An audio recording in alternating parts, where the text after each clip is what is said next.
Oye, tú está bien, fuiste.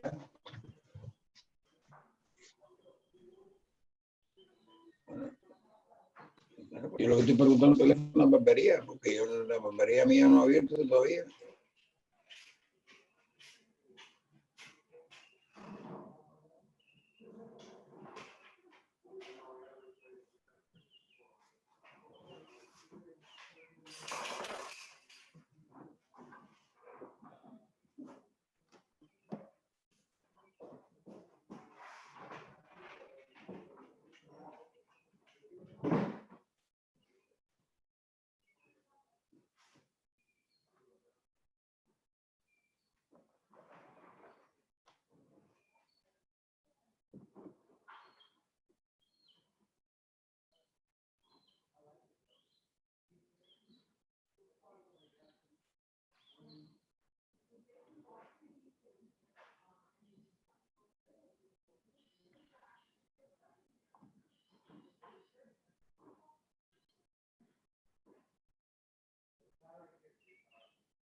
Good morning to all. I apologize for my tardiness.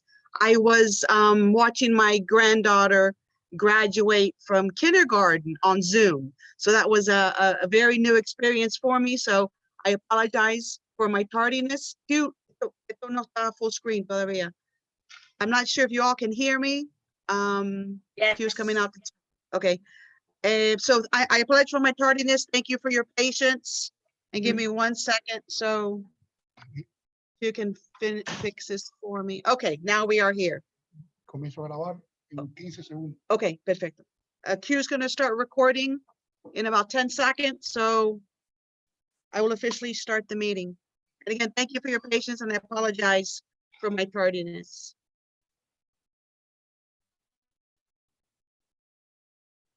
Carlito.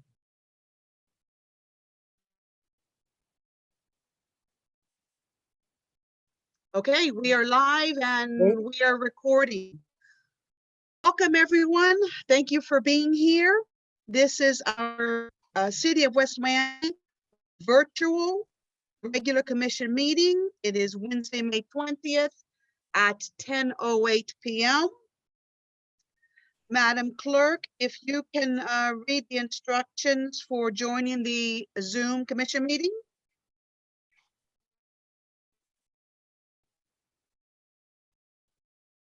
Yes, Madam Mayor, good morning. The instructions to participate in the virtual commission meeting. The virtual meetings can be accessed to https://zoom.us/j/3255236059. By phone, you can dial 1-301-715-8592 and or 1-253-215-8792. When you connect to a machine, we'll ask you for the ID number, which is 325-523-6059, followed by #. Thank you. Thank you, Madam Clerk. Madam Manager for the invocation, please. Thank you. Let's rise, please. Lord, today we honor you and glorify you, and we thank you for our countless blessings. We pray for all those who have fallen ill to COVID-19 and for those families who have lost their loved ones during this pandemic. We pray to you so that you can keep our first responders and healthcare providers safe and healthy, so that they are able to continue healing those affected by the virus and everyone who is ill. We thank you for giving us the resolve to be patient, obedient, and accept those things that we cannot change. We pray for all our West Miami families and our city employees during these difficult moments. Lord, guide us with your wisdom today and forever. And we ask this in your name. Amen. Amen. Amen. Thank you, Madam. Thank you, Madam Manager. If you remain standing for the Pledge of Allegiance, please. I pledge allegiance to the flag To the flag of of the United States of America and to the republic for which it stands, one nation, under God, indivisible, with liberty and justice liberty for and all. justice for all. Thank you. Madam Clerk, roll call, please. Roll call, Mayor Rhonda Rodriguez, Present. Vice Mayor Eric Diaz-Padrón, Here. Commissioner Candida Blanca, Yes. Commissioner Juan Blanes. Is Commissioner Juan Blanes present? I don't see him, Madam Manager. No, I will, don't see him. I will be sending a text message now. Madam Mayor, if you would give me 2 seconds, I will remind him again. Yes, ma'am. Go right ahead. Okay, and Commissioner Luciano Suarez, Yes. present. Mayor, as of now, you have a quorum. Thank you, Madam Clerk. When Commissioner Blanes joins us, if you please make that announcement that he's joined us. Okay, next item. Yes, Madam Mayor. Item 4, presentation of minutes for approval for April 28th, 2020 special commission virtual meeting. I need a motion. Motion. Second. You have a first and a second? Call the vote, Madam Clerk. Yes, Commissioner. You have a first and a second. Go ahead. Yes, Commissioner Diaz, Suarez, how do you vote? Yes. Commissioner Blanca, Yes. Vice Mayor Diaz-Padrón, Yes. Mayor Rodriguez, Yes. 4-0, item passes. Presentation of minutes for approval for May 6, 2020, regular commission virtual meeting. I need a motion. Motion. Second. You have a motion and a second, Madam Clerk. Yes, Commissioner Suarez, how do you vote? Yes. Commissioner Blanca, Yes. Vice Mayor Diaz-Padrón, Yes. Mayor Rodriguez, Yes. 4-0, item passes. Thank you. Next item. Item 5, public comments. As of this time, Madam Mayor, we haven't received any public comments through email or phone. Do we have anyone from the public that's requesting to join the meeting via Zoom? Not that I see, Madam Mayor. Thank you. Next item. Item 6, report of the city manager. Good morning, Madam Mayor. Good morning, members of the City Commission. Juan, welcome back. It's great to see you up and about, and I look forward to your return. I did not prepare a written report. However, over the last few days, you have been receiving information from our office regarding the preparations that are in place for our City Hall opening and our Cooper Park opening, which that became effective this morning at sunup. I hope and I trust that all the information meets with the approvals given to us and the directions given to us by the members of the City Commission. The next item on my report is on June 1st, the property appraiser will be delivering the preliminary assessments to the City of West Miami. So we look forward now to actively start preparing for the budget, which we've already been doing. We have been working with Mrs. Leon, with Carlos Trueba, who's with us today, and Jerry Donates from GEMRT, our independent auditors, on how our snapshot will end as of September 30th in our budget, and moving forward some recommendations that you will hear from your auditors this morning. That said, I'll take your questions, any comments that you may have, but that concludes my report. Thank you, Manager. Does anyone have any questions for the manager on her report? If not, we will move on. Next item. Item Clerk? 7, report of the city attorney. City Attorney will report this morning that we filed, as I have already reported, the response to the real estate on May 14th. Banium has until June 3rd to respond to our response, and we'll be able to have an opportunity to respond to their response. Banium has the right to request from the court to have an oral argument. We certainly hope that they won't, because that's very cumbersome. And the court has two remedies. One is to request the oral argument, or two, rule on the pleadings that we have already filed. And that was the end of my report. Thank you, sir. Next item, Madam Clerk. Item 8, report of the city engineer. Good morning, Madam Mayor, Commissioners. The only thing we have to report right now is regarding the potable water project.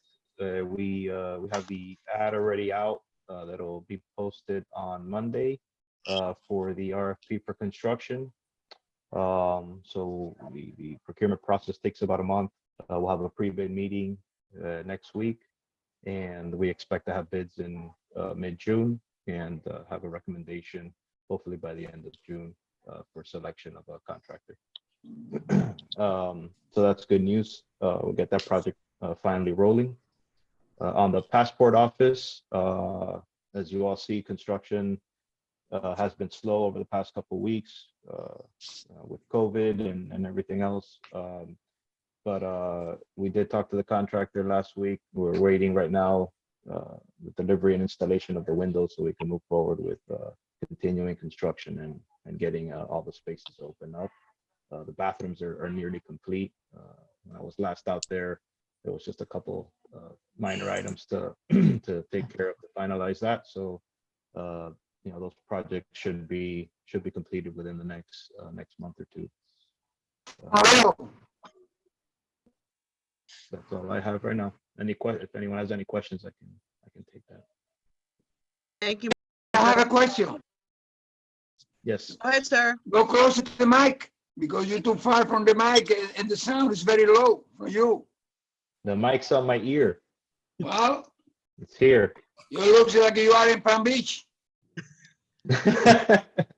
I wish. Thank you, Mr. Alonso. Any other questions for the city attorney? We'll move on. Okay, next item, Madam Clerk. Item 9, committee reports. Report of the mayor. I have no report this morning, Madam Clerk. Next item. Any other committee? No report. Next item. No report. Item 10, unfinished business. Under unfinished business, item 10A, discussion in reference to temperature check to the public before entering any municipal building. Madam Mayor, if I may take the, just from a report standpoint, if I may report on this, I know this is something that Vice Mayor Diaz-Padrón had expressed an interest. We are taking temperatures. Anyone entering our municipal hall buildings, members of the city commission, our engineers, anyone who's visiting our office building. However, we are unable to locate a temperature, thermometer that basically has the temperature at the, on the forehead. So it's been quite difficult. It's a challenge. As a matter of fact, we have 2 thermometers with refills on order and they have not even arrived. So I don't know what direction you all want to give us to move forward with. Thank you, Madam Manager. Anyone have any comments on this item? Yeah, I just want to circle back on this. Again, the comments from the last meeting were not, I was not suggesting that we pursue testing everybody that goes into, not testing, testing the temperature of everyone that goes into City Hall. I was simply suggesting that if that was something that we were going to do, I didn't want to probe residents' ears with a thermometer. Right. And that's still my opinion, even if they're entering to the work area. That's something that I don't want to see happen. In regards to their forehead thermometer, I don't know where everyone is looking because I went looking and they're pretty readily available. So you may want to, check your vendors again. I don't know if we're going through government vendors, but if it's something that the city can't get from Walmart and CVS and Rite Aid, I'd be happy to donate them. I think that's everything that needs to be said on that. Thank you, Vice Mayor. Anybody else on this item? Okay, next item, Madam Clerk. Item 11, new business agenda items. Item 11A, presentation of the financial statements for fiscal year ended September 30th, 2019 by Jerry Donates and Carlos Trueba, city's independent auditors. Madam morning. Mayor. Yes, ma'am. Madam Mayor, I'm going to allow my finance director to take the camera here during this presentation. I'll be on the other side so that we can observe social distancing guidelines. If you Thank need you, me, Madam. I'll be right here. Thank you, Madam Manager. Good morning, Mr. Donates. You have the mic, sir. Good Go ahead. morning. Okay, thank you. Good morning, Mayor Rodriguez and Vice Mayor, City Commissioners, and City Administration. And hope everyone is well and their families are safe. And my name is Jerry Donates. I was the Senior Manager for the city's audit of the fiscal year ended September 30th, 2019. And I'm just going to provide a brief presentation on the results of the audit. Start things off, the opinion in the audit report was an unmodified opinion. So that's good. It means it's a clean opinion. And there were no new accounting policies that were adopted during the year that had a significant impact on the financial statements. There was a new standard that was implemented, referred to as GASB 88, related to debt disclosure, but that was just a matter of additional disclosures in the notes. It didn't have any significant, didn't have any impact on the numbers. In terms of the audit process, we had no difficulties in dealing with management while we completed and performed our audit procedures, and we didn't have any disagreements with management. The finance director, city manager, entire staff, everything we requested, they provided it to us in a timely and efficient manner. In terms of adjustments, there were a few audit adjustments that were posted related to depreciation for the enterprise funds, assets, and some reclasses of expenditures and capital outlay expenditures. There were no findings in the 2019 audit report, and there were also no material weaknesses or significant deficiencies that were noted in the report. And in addition, there were no prior year findings to address as well. In terms of some of the balances on an overall overview, In the executive summary that you received, the first page has a 4-year comparison of the governmental funds and the enterprise funds. There you'll see the unassigned fund balance in the governmental funds, which is coming from the general fund, has been increasing steadily over the last several years. And this year it increased approximately $250,000. So as of September 30th, 2019, the unassigned fund balance was about $975,000. Now this is good news because in 2010, 2011, that number was only about $50,000. So it's been increasing over the last 9-10 years. Now, ideally, you want this balance to be about 3 months of the budgeted expenditures. So that would take you to a range of 1.5, 1.6 million. But it's getting there. It's definitely getting there.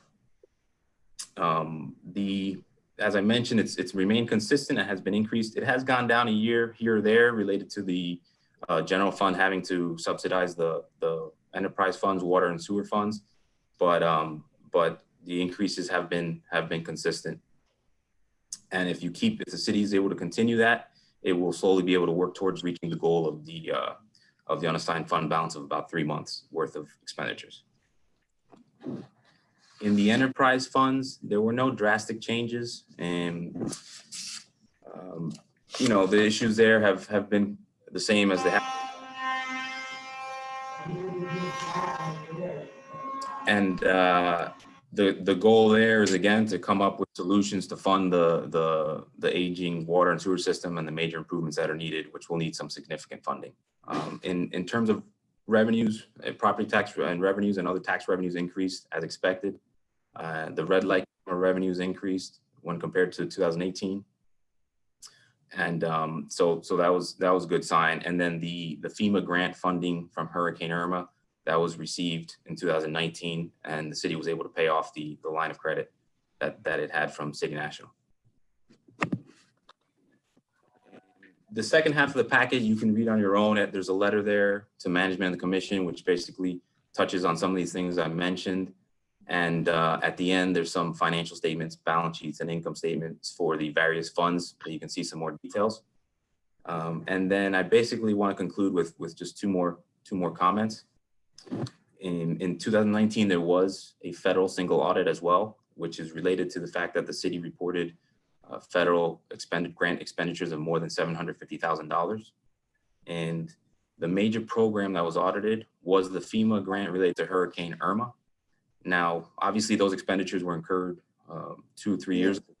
The way these disaster grants work, when the project worksheets are approved and the funding is obligated for the year, that's the expenditures in the schedule.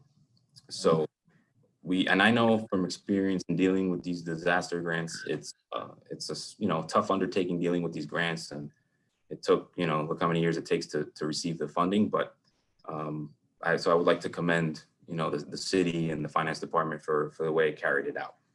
We had no findings related to the compliance testing of the grant, and the opinion on the single audit was unmodified as well.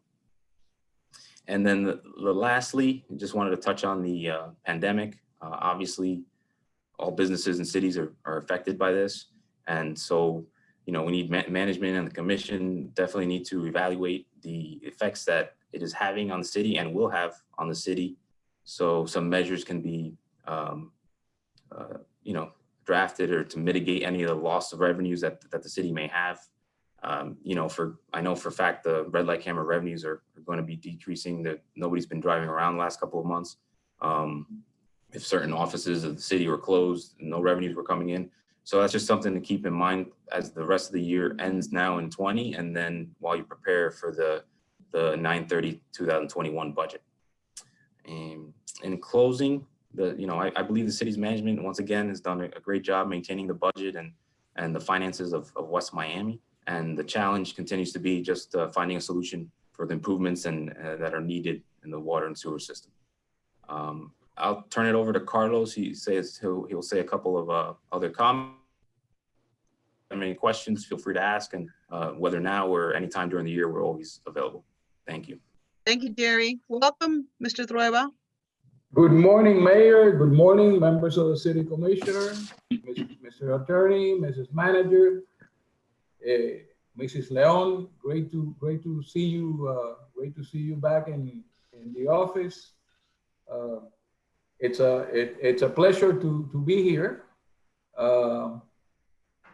In the digital world, but I miss being before you in person, and I certainly hope that we can see each other personally in a very soon time, in a very prompt time. I wanted to thank Jerry for a great presentation, and I wanted to address a couple of the issues related to the COVID-19 and the impact that's going to have on the rest of the year. And as I always try to do, with give you my humble opinion on things to look at.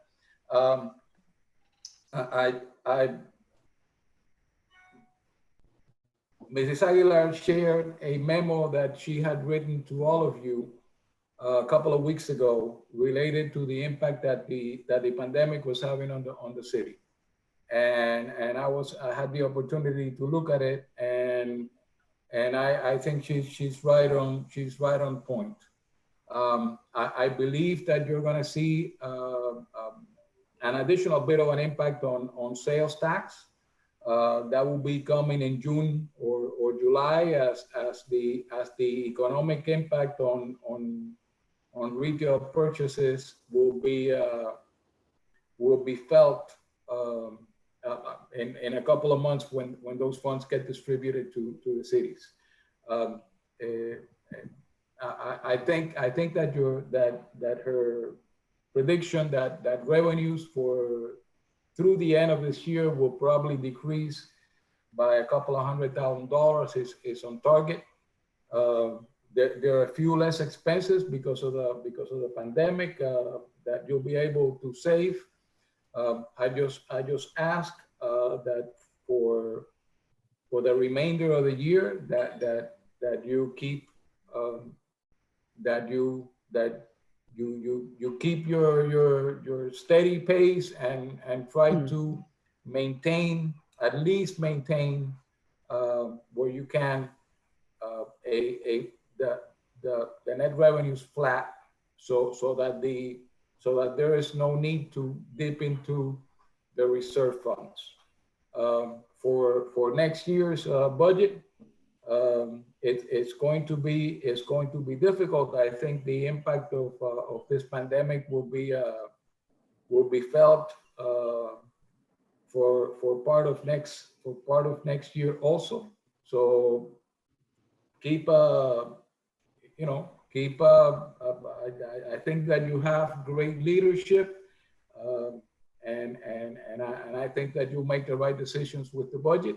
This is a year of change, changing lifestyles, changing in the way that we're behaving, and I think those considerations you should take into account when discussing the budget for 2021 in the next couple of months.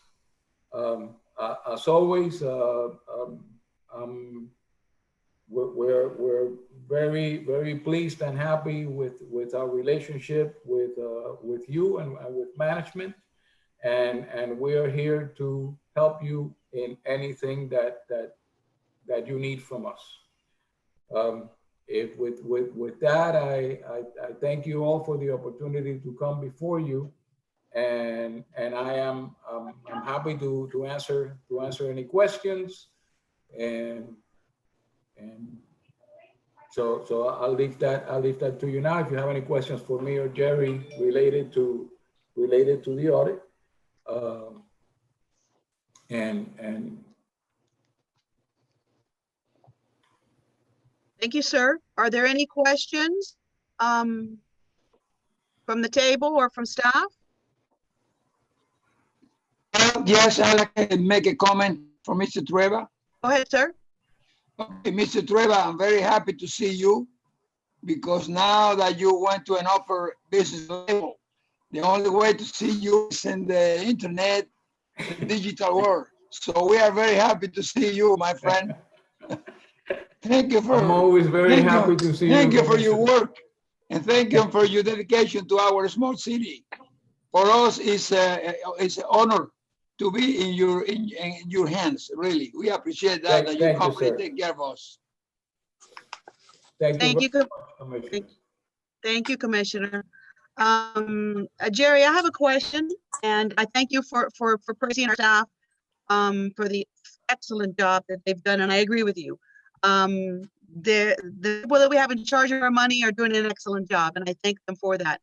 But you mentioned, and the reason I have this question is because I'm very big on reserves, and I've always, since I've ever sat up here, you know, I paid attention, and I want to see our reserves grow.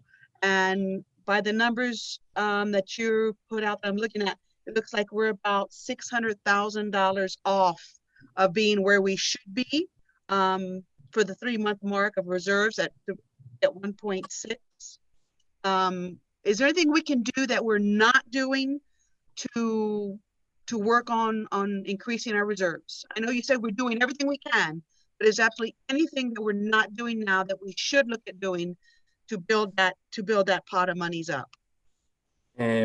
No, I mean, yeah, like I mentioned, I believe the city is doing everything it can, and it's you know, it's difficult regarding the fact that the general fund does have to send some funds over to the enterprise funds for some of the losses there. But in regards to maintaining costs low as possible, you know, generating revenues, you know, off the top of my head right now, I can't think of any revenues, any other sources of revenues that aren't coming in right now that can be generated, but that could be something that could be looked into if there's any other revenue sources out there that can be tapped into maybe. But other than that, I think the city is doing what it can in terms of increasing little by little every year. So if we stay the course, because I believe you said, you know, our reserves has been on an upward trend. At least when I met with you, you mentioned that we've been on an upward trend for about the last 10 years in our reserves. So Yes. It's kind of like slowly but surely. So if we stay the course, we should be able to continue with the upward trend. And slow and steady wins the race. So I'm okay with slow and steady as long as it's going up. So you feel we're okay staying the course and continuing upwards? Yes, if everything maintains, you know, as it did, like in 19, it increased, like I mentioned, about 250,000. That was a great number. And if you were able to replicate now, that I believe that might be difficult now given the circumstances. Right. Right. But if you were able to replicate that the next 2 years, you'd be almost at 1.5 million already. Fantastic. Okay, very good. Are there any other questions or comments for our auditors? No? Thank you, gentlemen. Thank you very much for being here. And I do look forward to when you can join us here in person once again. Thank you. Appreciate it. Thank Madam you very Clerk, next much, item. Mayor. Thank you. Next item. Item 11B, this is a discussion on ordinance providing an exception to the permit requirement to repair certain fences during a Miami-Dade County state of emergency related to a natural disaster. This item is sponsored by Vice Mayor Diaz-Padrón, and this is phase 1 of the ordinance. Just for your information and to remind you, phase 1 of discussion, as you established, was phase 1 was discussion, phase 2 was the first reading, and phase 3 was the second reading of the ordinance. Thank you. Thank you, Madam Clerk. Would anyone like to provide a little more information on this item? Yeah, I'll begin. So as the clerk stated, this is a discussion item, so it has not been, the proposal hasn't been written yet. And this came from, it's modeled after a county ordinance from a few years back. Actually, Commissioner Blanes has joined us. I wanted to be part of this discussion. So you can, Madam Clerk, if you can recognize him. Duly noted. Commissioner Blanes, we're just starting now the items. This is a discussion item that was modeled after a county ordinance that from a few years back that was widely supported on the county commission, is very popular in the community, that allows residents to repair damaged but not destroyed fences after a natural disaster, after a hurricane, without going through a permitting process again. So what it does is it speeds up their ability to fix the fences aesthetically, so it doesn't have, it's not an eyesore for the neighbors, for safety reasons, without going through the permitting process. Obviously, if the fence is destroyed, then they would have to go through the permitting process to build a new fence. It doesn't have to be for all fences. We can limit which fences would apply. That's something I spoke with the manager prior to placing this item, but I would like to bring this up for discussion. Thank you, Vice Mayor. I'd like to hear from Public Services on this item as well. Does Public Service have any input on this item? Yes, I do. Good morning, Mayor, Commissioners, Vice Mayor. The last time when this ordinance was brought up through Miami-Dade County, number one, it was because Miami-Dade County is very vast, and their building department was not able to get up and running right away. They did it mostly because of the pool conditions that were left open to the general public. We have a different scenario in the city of West Miami, where the most pool backyards here are required to have an easement for people to go out and try to replace or put up fences where they have not been properly permitted. Could cause expenses to the homeowner by having to move the fence at a later date. And we have never had the problem with being able to open right after a storm. Usually Public Services is back in service 2 hours, 3 hours after the storm has passed. So, and our ability to have a cloud service for a building department allows us to work from anywhere to be able to issue permits or even apply for permits. All right, Thank you, if I may. Go ahead, sir. So let me be clear. The number one, I'm not talking about replacing fences because that would require a new permit to build a new fence. I'm talking about damaged fences that are already permitted and you're just repairing them. Second of all, the administration, the county wasn't fond of this ordinance either. It was brought up, but it passed and it's very popular and it works. So I understand Mr. Penna's objection, but frankly, if we went with every objection to administration, I don't think we'd ever get anything passed. So if anyone else has any discussion on that. Well, Vice Mayor, it really isn't an objection. It's the fact that we are always back in service right away, and the ability to walk into City Hall or Public Services building now and be able to obtain a building permit or even a temporary repair permit is within seconds of your home. We don't have the same geographical conditions that Miami-Dade County had. Madam Manager? Madam Manager, I think it's important we also hear from our building official since he's with us, Frank Alonso, obviously as the building official for the city. Would you at least chime in? Madam Manager, I don't see Frank Alonso any longer. I don't know that he's still here. He is. Oh, okay. I don't. He is. Oh, there we are. Okay. Yeah. Okay, I'm sorry. I see him. Thank you. Yeah, I think we should hear from Frank. I think he brings a lot of value serving as a building official. I think he's got a pretty good grip. And then I'll come back and give you my take on this as well. Mr. Alonso, go ahead, please. Yeah, I don't have any philosophical objection to it. I think like Juan said, we're usually up and running pretty quick, and processing fence permits are probably the quickest permits that we turn around. With that said, if it's it's not fully, I guess it would have to be more well defined as to what we're talking about, a repair. if the posts are damaged where you need to reset posts, I think that's a different story. If panels are broken and fall off, I think, obviously if a panel falls off, you can probably just put it back up. But I think it would have to be more well defined in the ordinance exactly what we're talking about a repair. I think if you're damaging posts and there is a complete destruction of a fence, then it would likely I would suggest go through the normal permitting process.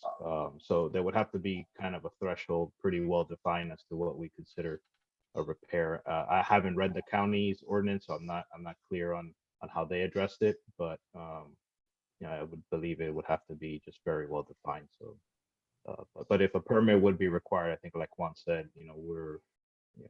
it's the quickest permits to turn around, and we have the ability to do that pretty quick. But Thank you, that's Mr. my Alonso. opinion. Thank you, sir. Commissioner Suarez, go ahead. Well, I think Mr. Diaz-Padrón is just talking about repairs. An emergency repair is no replacement.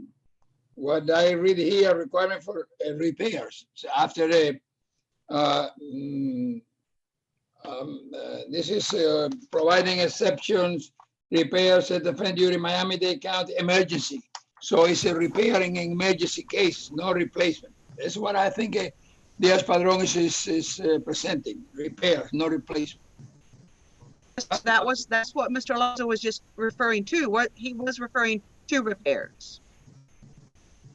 Yeah, I Anybody think it else? would. Yeah. Okay, go ahead, sir. Go ahead, Frankie. No, I think just I agree with what Luciano's saying. It's just, we have to just be pretty tight in the way that we define repair versus a reconstruction.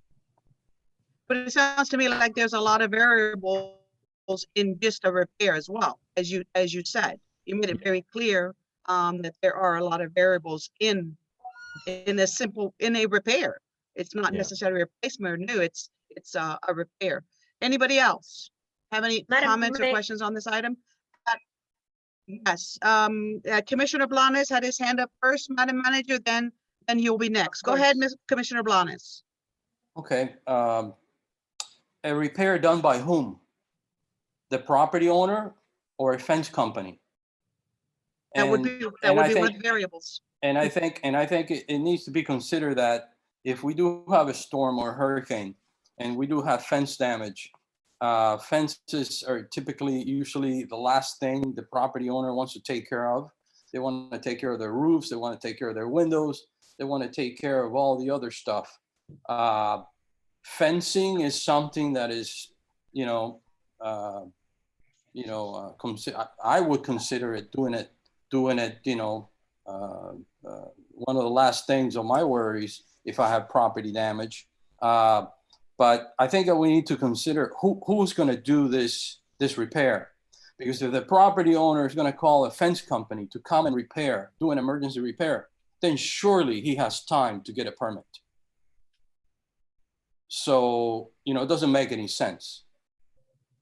Now, if we allow the property owner to go to Home Depot or some supply company, and buy his stuff, and the nails and the screws and the 2x4s, then, he's going to have enough time to get a permit. So, I mean, if the fence is, it's on top of the sidewalk, yeah, it makes sense that he can brace it with something and get it out of the way, but, that might need some materials, and if he does have the time to go get that materials, then he surely will have the time to get a permit. Thank you, Commissioner Blanes. I'm not done. And like Mr. Pena said, we're a small community geographically, City Hall is very accessible, and we open up pretty quick. I don't think there's ever been a storm that we have not been available, right after the storm. So I don't know, it just doesn't make any sense to me. Thank you, sir. Madam Manager, I believe you were next. Yes, I wanted to also chime in and let you know that there are numerous properties in the city of West Miami that have pools, swimming pools in their homes. And obviously, those are areas that we need to maintain as safe as possible to keep children or an elderly person or somebody walking into a property and simply decide they're gonna either by accident fall in a pool or go swimming if it's a child. They're very inquisitive. I'll speak from experience. My fence after the last storm was damaged.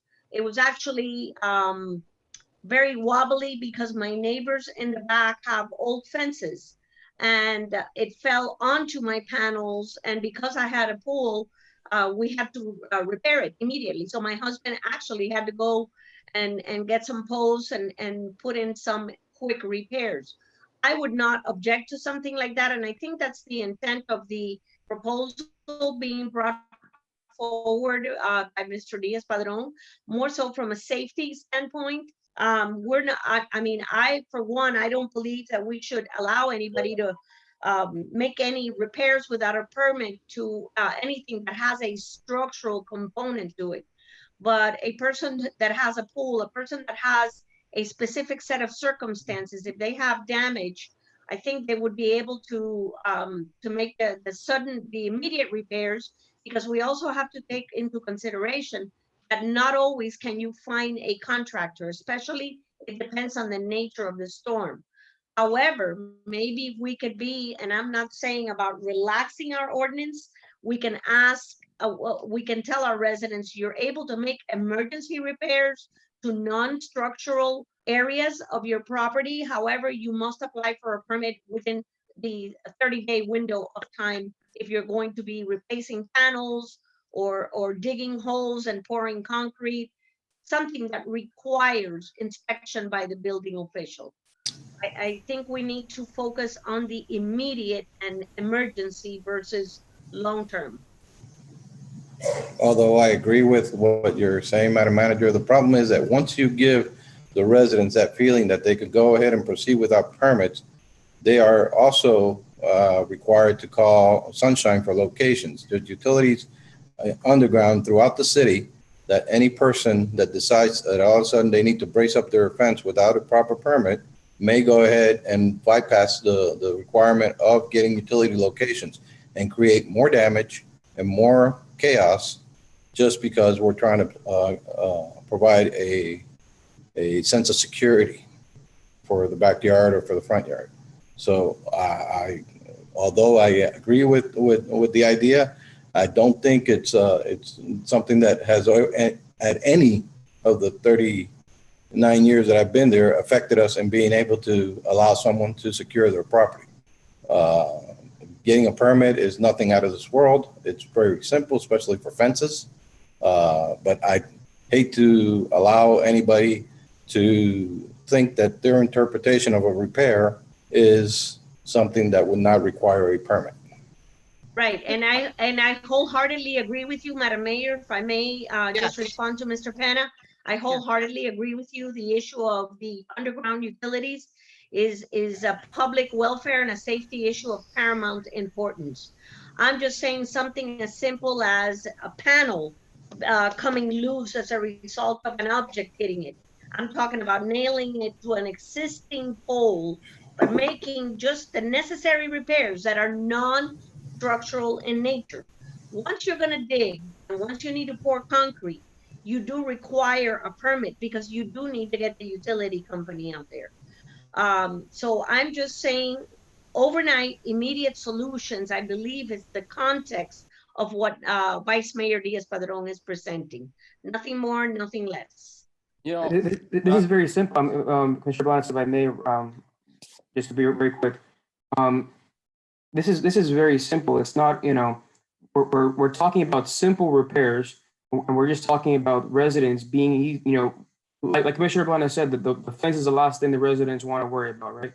The last thing that they'll repair. This is just about a simple repair that they don't have to go and get a permit after a hurricane to do it. I mean, obviously, everything after a hurricane becomes more complex. I know a permit is simple. Everything after a hurricane becomes more annoying. You're dealing with other things. This is for simple repairs. Obviously, if you're doing structural work to the fence, it doesn't apply.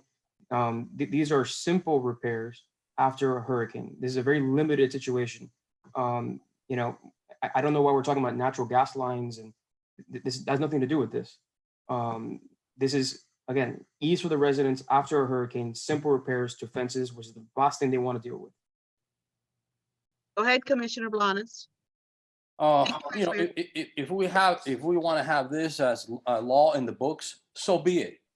But I, as a resident, if we have a storm and my fence is damaged, you know, slightly, some of the slats come off, okay, I'll be damned if I'm gonna need permission from anybody to get a hammer and some nails and fix it and repair it. That's what. Okay, but if we want to have it as a law in the books, so be it. But it doesn't make any sense because, you know, if this kind of repair is as simple as that, why do we even need to create a law for it? But like I say, I don't care. We'll put it on the books. We'll make it a law. But again, as a resident of the city of West Miami, I'll be damned if I'm gonna need permission to grab a hammer and some nails and nail, you know, and re-nail a few slats to my fence. Thank you, Commissioner. Mr. Penna, I saw you shaking your head. I'm in agreement with Mr. Blanes. We have never prevented anybody from securing their property for temporary repairs of such type. However, the interpretation of anyone to be allowed to go ahead and just the word repair has a lot of other implications in it. What I may consider a repair, you may not consider a repair. So therefore, although Vice Mayor Diaz-Padrón said that the gas line utilities was not a big risk involved in a fence repair, you got to realize that a fence post goes down almost 2.5 feet into the ground. And the majority of our service lines to homes for gas are in that range, 30 inches or a little bit more. So just nicking a gas line, if you remember during, it wasn't during Hurricane Irma as much as Katrina and Rita before, we did have plenty of gas lines that were uprooted by trees that fell over, by fences that fell over. And you saw a lot of police activity going out to secure areas where lines just broke. So to add to that by allowing people to go out there and repair their fences without proper notification or proper permitting is just adding more to the services that emergency services that we may have to do during a storm. Thank you, sir. So basically what I'm hearing is, and no pun intended, but if it's not broke, don't fix it or something like that. What is that saying? So we've never had an issue with the way it's written now, alluding to what Commissioner Blanes said. If a slat falls off my fence, you're going to nail it without a problem. And that's how we've done business in your experience for the last 30, 35 years. So I'm hearing if it's not broke, don't fix it. Or if it's broke, fix it. What is that saying? Someone help me here. What is that saying? Well, it's not broken. You can get a permit. It's just I about know that was a making it pun. easier. That was a pun. I didn't mean it. No, I know, but I know the intention. But you're saying you know, if it's not, yeah. If it's worked this way for this long, it works. Why you can revisit get a it? permit. It works. You can get a permit. It's just about creating an easier pathway for residents after a hurricane when they don't want to deal with anything to have a simple fix on their fence. Now it works in the county. It's very popular in the county, and I like to imagine that our residents are just as smarter than those in the county. So I don't know why our residents will be dumber and they can't figure out, you know, that they're gonna uproot a gas line, and that people in the county have no problem doing it, the residents in the county. So I would hate to think that it works there and it wouldn't work here. So I don't understand that part. Well, okay, Commissioner Blanes, and then Mr. Penna, you will go next. Go ahead, Commissioner Blanes. You know, I think we're beating a dead horse here. It's not a matter of being dumb or smart. I think it's just common sense. And, you know, considering the possibilities, you know, you have property owners, you have renters, you know, that are and again, the word repair, what does repair mean? Okay, I'll tell you what, we can compromise and let them do repairs that are above the ground. Okay, if they got to make a hole and put a post, no, Right. that's it. What I was saying. That's it. They need Right. a permit, because if they can make the situation worse. They can hit a water line, they can hit a gas line, they can hit a sewer line, and now we got issues. So I'm in favor of it as long as the repairs are above the ground. Yeah, and to your point, Commissioner, that's something that obviously the ordinance wouldn't read repair offenses.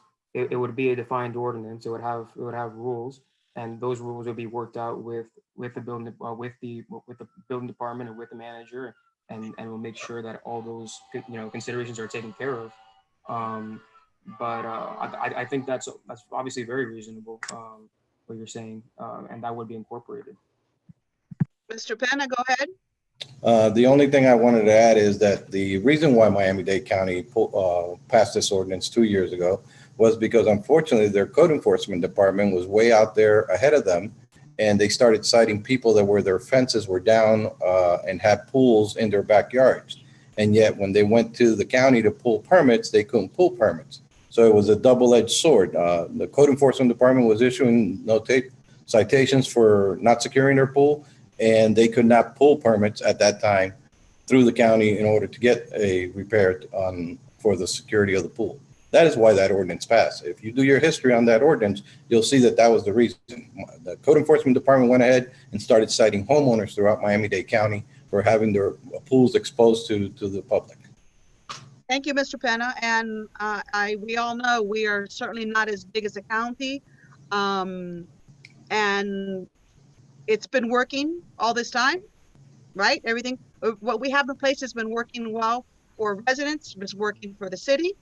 With that said, does anybody else have anything to say? Mr. Garcia, I saw you shaking your head. You have anything to add? No, I just agree with my director. I mean, it's been working fine. There is a little history on how the county issued that ordinance, and Mr. Penna is correct, to the point where the governor, Scott, had to come out and give an emergency order as a waiver to waive the requirements for fence repairs for only up to a year period.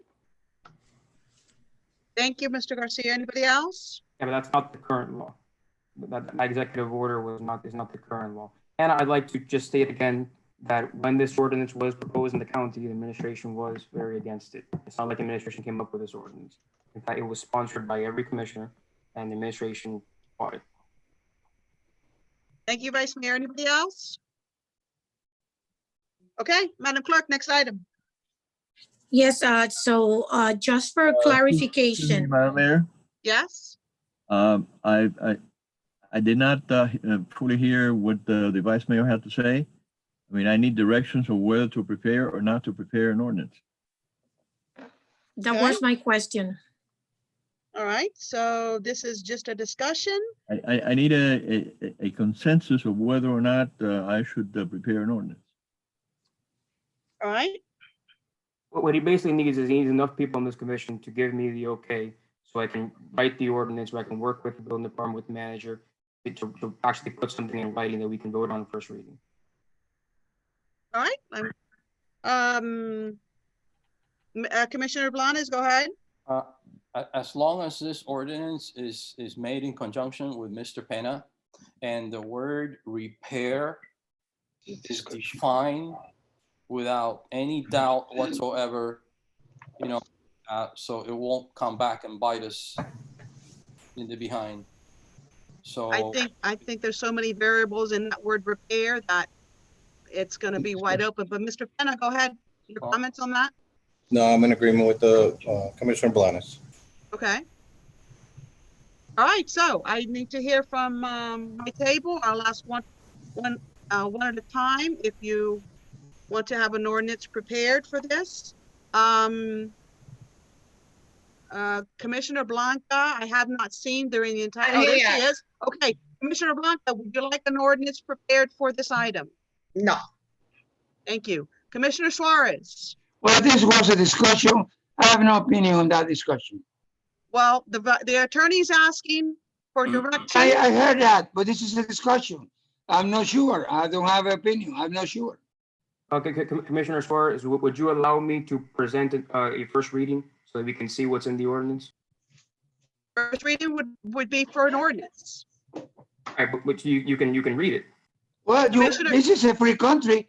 You are, as a part of the commission, you may present whatever you want at the commission. This is free. If you present again as a resolution, you may do it. This is free. You may do it or you don't. But at this moment, this discussion, I have no opinion on this discussion. Mr. Attorney, does Commissioner Suarez's non-vote or non-participation suffice for you, sir? The issue is this, the purpose of the 3 steps that we have created and that you have approved is to get consensus so the city attorney is not mandated to write ordinances that later on become moot. I understand. Before.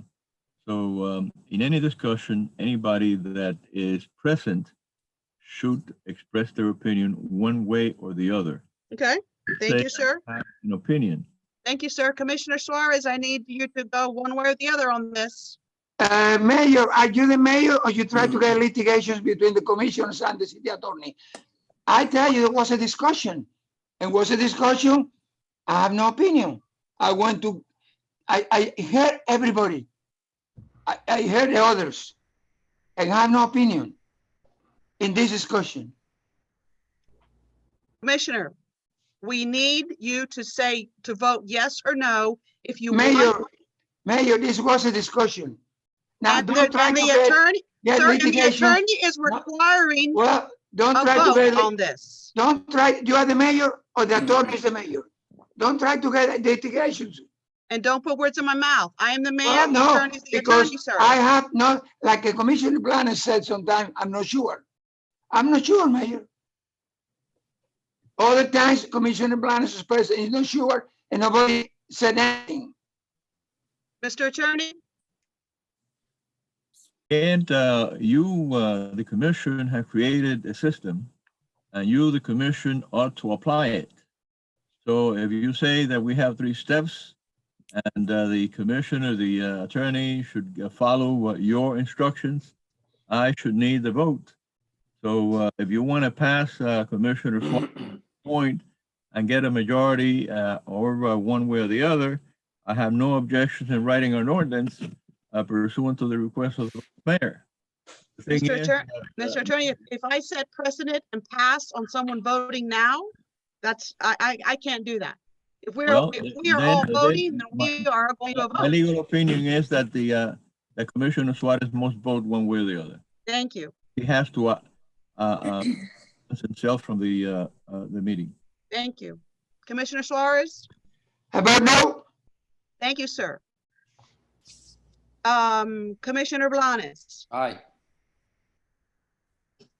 Vice Mayor? Yeah.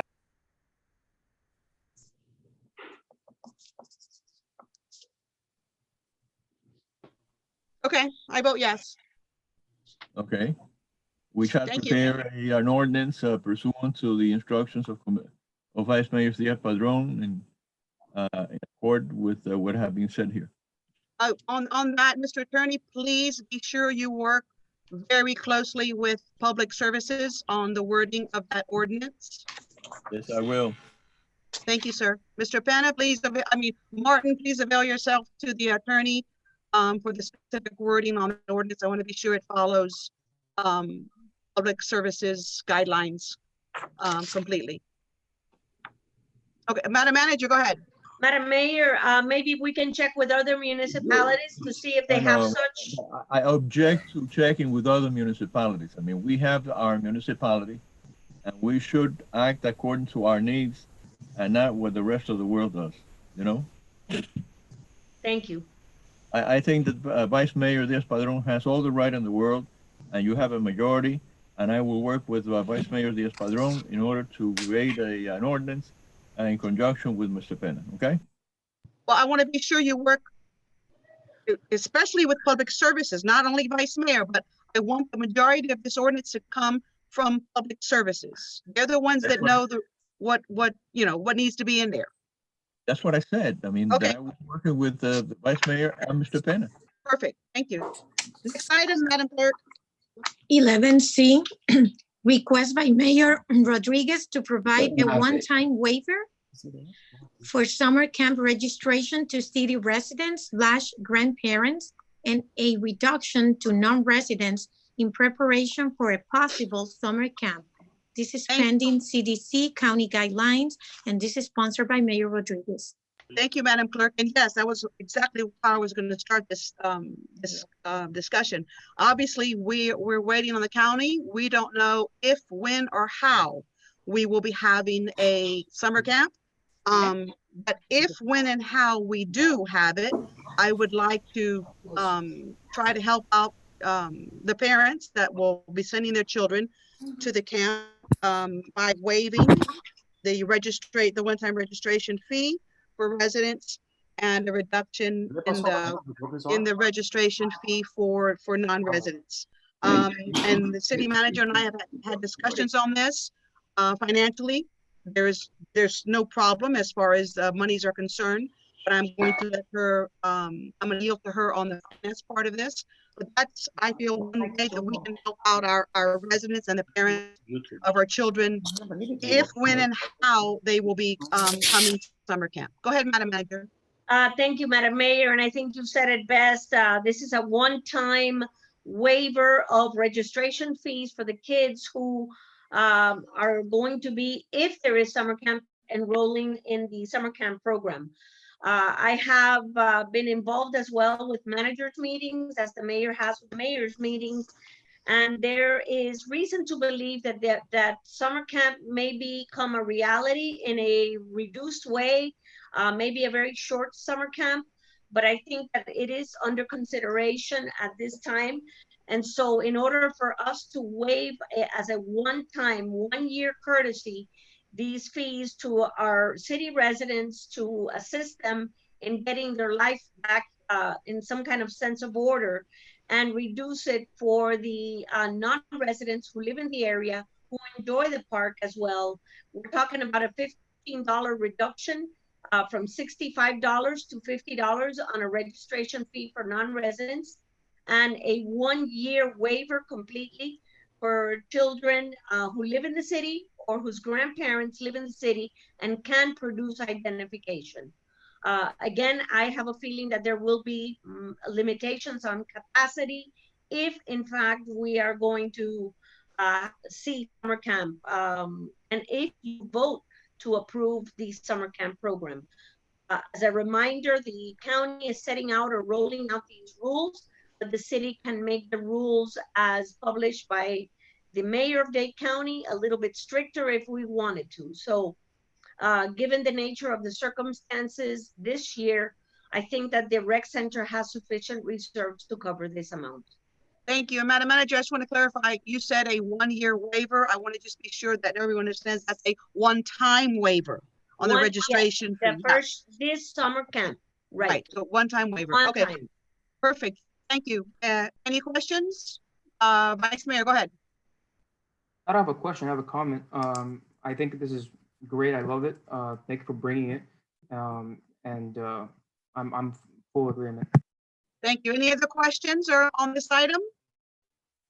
Okay, I need a motion. Motion. Thank you. I need a second. Second. I have a second. Madam Clerk, call the vote. Commissioner Blanca, how do you vote? Yes. Commissioner Suarez, Yes. Commissioner Blanes, Yes. Vice Mayor Diaz-Padrón, Yes. Mayor Rodriguez, Yes. 5-0, item passes. Thank you. Next item. Madam Mayor, if I may, Yes. may I interrupt? Do we need an emergency ordinance on this request, Mr. Villalobos? Or a resolution? Or can it be done by the vote of the commission today via an administrative order so that Mr. John Michael Lopez, who's with us, has a sense of direction here.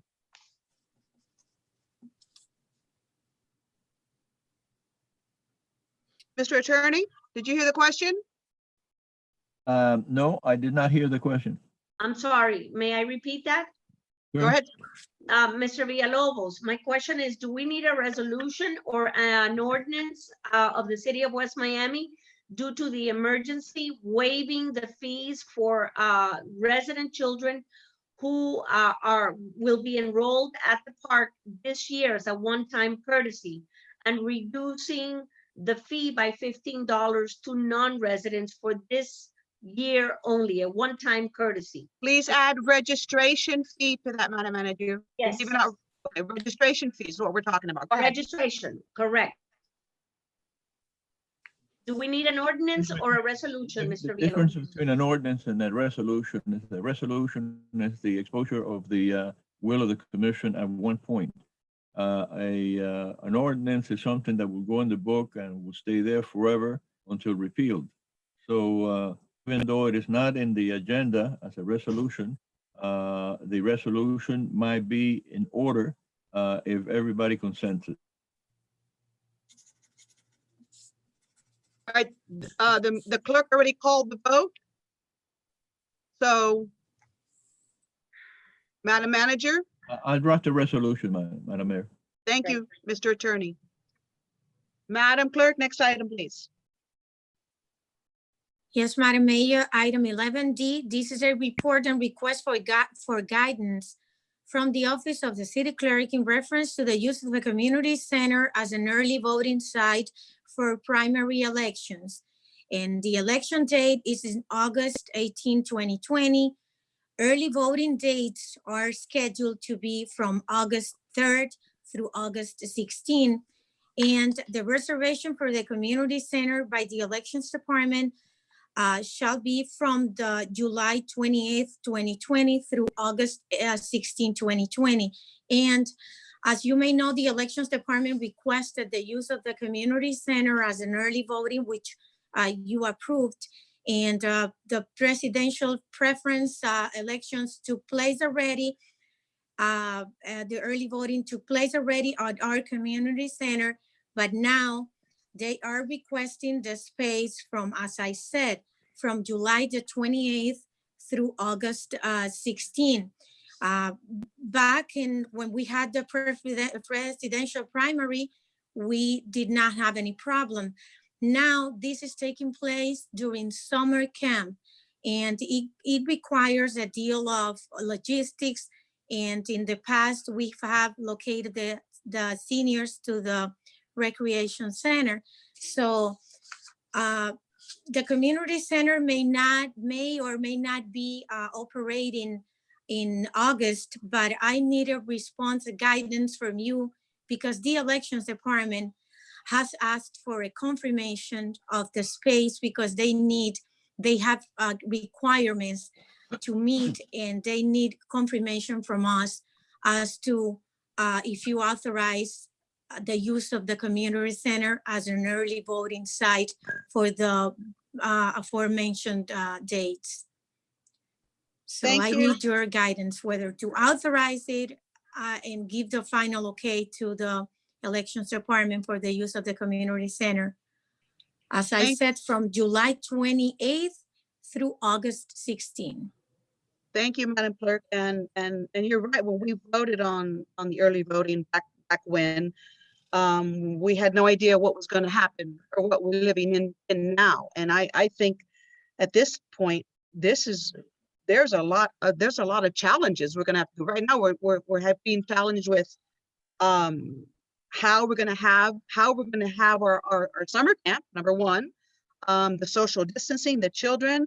We don't know if the seniors will even be back. There's a lot of questions.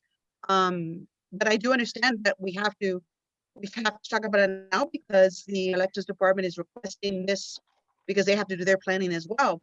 But I also know that the Elections Department is pushing for a lot of mail-in ballots to alleviate people having to come into an early voting site or to a voting site, period, because of the COVID-19. So this is going to put a huge challenge on us over and above the challenges we're already experiencing. So let's I'll open the table up to staff and my colleagues for their comments or questions. Who would like to go first on this? John, go ahead, sir. Aside from everything virus, good morning, everybody. Aside from the worry of the community center participants being here and the crossing paths with the kids, we have the restraint of there's going to be a max capacity per square footage of each building. And I'd assume we'd be close to that number already with whatever summer care program we are able to run. So that would be my main concern, aside from everything else of the obvious of the kids being in close proximity to the senior center. Thank you, sir. And when summer, you know that the rains come during the summer, so it's not like we could take the children outside during the time. You know, there'll be times I have to be inside, and you're right. We're going to have some social distancing issues to maintain that. So yes, I completely see your point. Vice Mayor, go ahead. Yeah, I understand the challenges, but I think at the end of the day, we have to work with them because I think voting is the most sacred thing that we can possibly make easy for our residents, especially when the election department only has certain locations that it can host the elections. So I think whatever gymnastics we have to do to make it work, we should do because voting is that sacred. Thank you, Vice Mayor. Madam Manager, go ahead. I have a question for the clerk, Madam Mayor, if I may.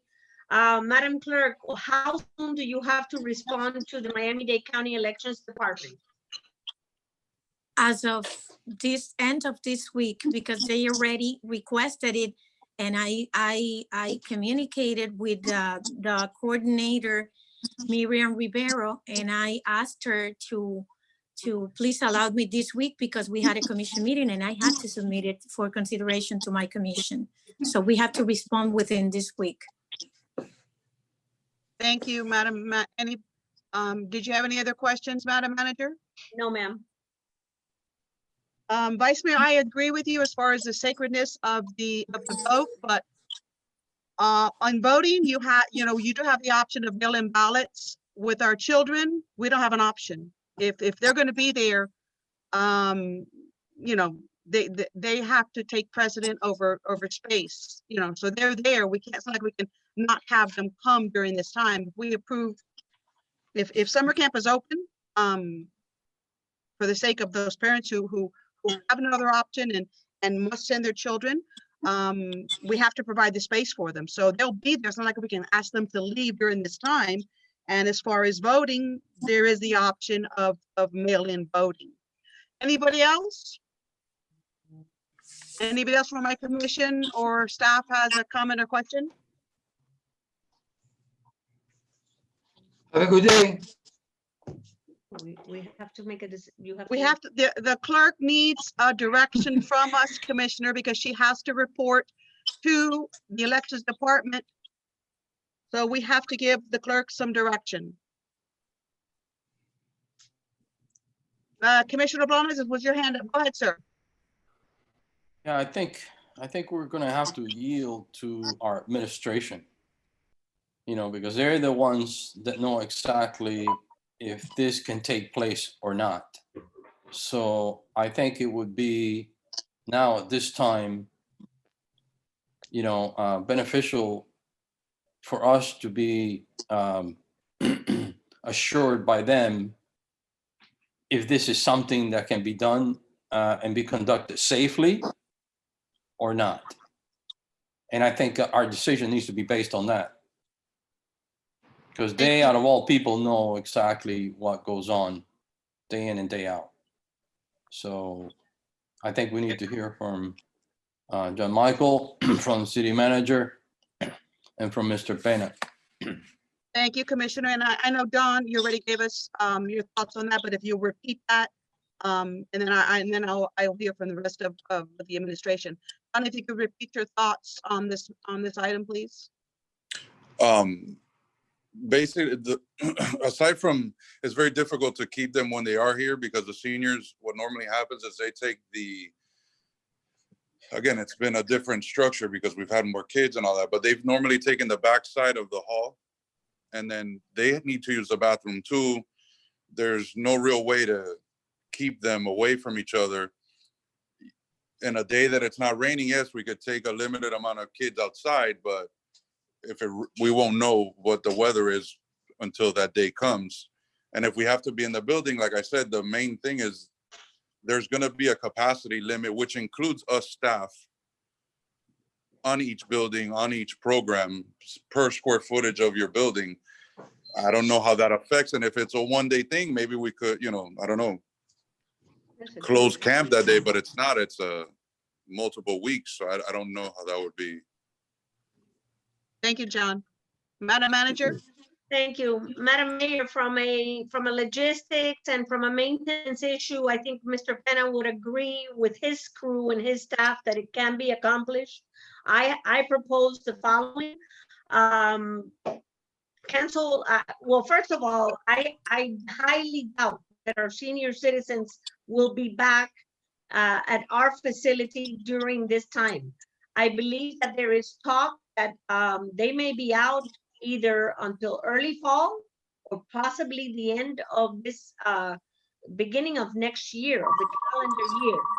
So I would propose to you to authorize and to respect the process of the voting. I would submit to you that you should cancel community center activities for the period of time in question, meaning tell you, I'm sorry. Oh, sorry. I forgot it was unmuted. Sorry. That's okay. So I would submit to you that if in fact our seniors are able to come back, is have them take a little bit longer before they come back, because we can do that. Continue to deliver the meals at home and allow the use of the community center as an early voting site. And that would keep the rec open for those parents who, if in fact we're going to be able to have a summer camp for the parents to try to go back to a sense of normalcy and return to work. So what you're saying, Madam Manager, is if the community center is allowed to open prior to August 16, we will not allow our seniors back exactly prior to that, so that they do not have to be relocated to the recreation center, which solves the problem of not having the seniors at the recreation center or in effect children's attendance at that time at all. That is correct. Okay, that makes sense. John, that works for you, right? Okay. Mr. Penna, I saw you shaking your head. Will we be able to sanitize and keep the community center following the county's protocols as far as sanitizing for the sake? Oh, okay, I guess I should ask. We'll be responsible for keeping the community center sanitized and not the elections department, right? Because it's our facility. Well, Mayor, from our past experience, the community center, once it turns into an election site, they really are very picky about who goes into the center. Okay, so that means, Madam Clerk, I guess this will be a question for them. I want to be sure that if we're still under the emergency order, that they're going to take charge of keeping that community center sanitized and as safe as possible for the voters that are coming in. Have they mentioned that at all? Yes, they asked me because they will abide by any regulation or guideline that we establish. They will abide by it. So I made the comment to Miriam Rivera that what we have in place right now, like wearing masks and taking temperature, and they say they will follow our guidelines. Right, but what Mr. Penn is saying is we will not be allowed in to maintain the sanitizing them, well, whatever the equipment that has to come from the election department. No. Yes, that part belongs to them because we can't touch equipment. But in regards to the general cleanliness, like cleaning the bathroom or the kitchen, or the use, like for the voters to come, they have to go by what we have established. But Mr. Penna says we will not be allowed in to do that. To clean, usually, Mr. Penna, when We get friction every time we go in there to do custodial work. From the people that are assigned to the center. They obviously don't trickle that information down to the people that are at the center during the election process. And they continuously butt heads with our staff about cleaning the center. okay, I'm gonna have to address that with the coordinator, because they should allow our janitors to come and clean the general areas. Equipment we can touch, but the general areas, that's what we had agreed in the past. I just now this, during this during this COVID-19, more important than ever. So, Madam Manager, you had your hand up. Go ahead. I did. I think you can vote it up or down, whatever the commission desires, but with the understanding that we put some conditions in that authorization that you make today, that we should have access to the center for maintenance of the bathrooms, the kitchen, the floor, and like Annette mentioned, the general areas without touching their equipment, and subject to reimbursement by the county, so that we can also disinfect the center professionally before the senior citizens come back, like we've done with all of our city facilities before the public gets back in. Would you agree to that, Anna? I think from a maintenance standpoint, I see you're nodding yes. I would not reopen to the seniors until the facility is professionally sanitized. Okay. Not only that, I would just caution one thing. I understand what the manager's saying, and I agree 100%. But if I don't want to condition it totally on them giving us access, if they are going to put a robust sanitation process in themselves. If they're going to do that themselves robustly, I don't know why we would want access even.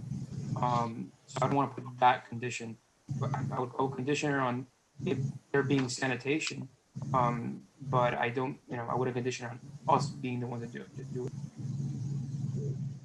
We've done it in the past, Madam Mayor. We have cleaned the use of the facility for early voting, and we have billed the county. Most recently, I believe we were not reimbursed for this. However, things may be different now because of COVID-19, and they may want us and they may encourage for us to take the precaution. So what I'm saying is, if you're going to vote favorably to this request, then I would put it with certain conditions so that ANERI can submit those conditions to the elections department. I would also include there any subsequent disinfection by that company that we just used, SFM, because this is a 2-week period, almost 3-week period. So you can't go a 3-week period without the center being disinfected, having people go in there, because then they could contract the disease once you've invited them in there. I wholeheartedly agree, Mr. Penna. And somebody has to. And somebody has to pay for it. Okay, so with all said restrictions, with all restrictions that have been said during this meeting, especially the one that we will not open our community center to our seniors until after the early voting, especially that one, first and foremost, and with all said restrictions that have been recommended by staff, I need a motion to a motion for the clerk to proceed and let the elections department know that they may use our community center for early voting.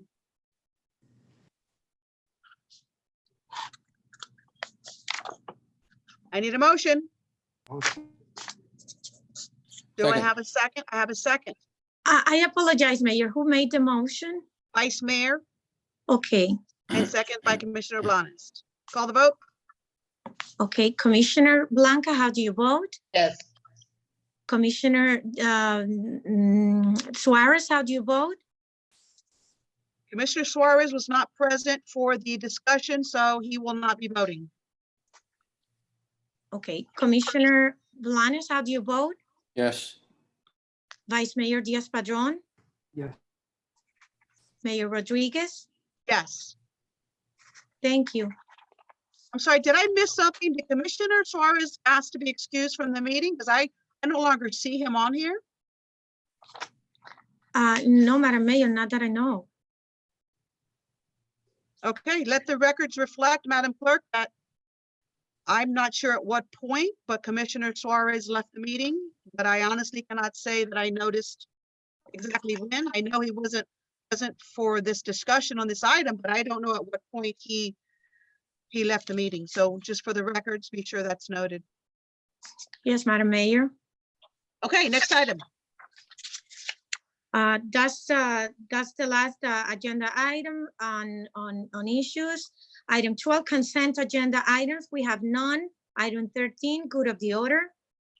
Thank you. Madam Clerk, has anyone requested from the public to speak at this meeting? No, Madam Mayor. Okay, I need a motion to adjourn. I need a second. Second. All in favor, say aye. Aye. Aye. Thank you. Meeting's adjourned. Thank you, everyone.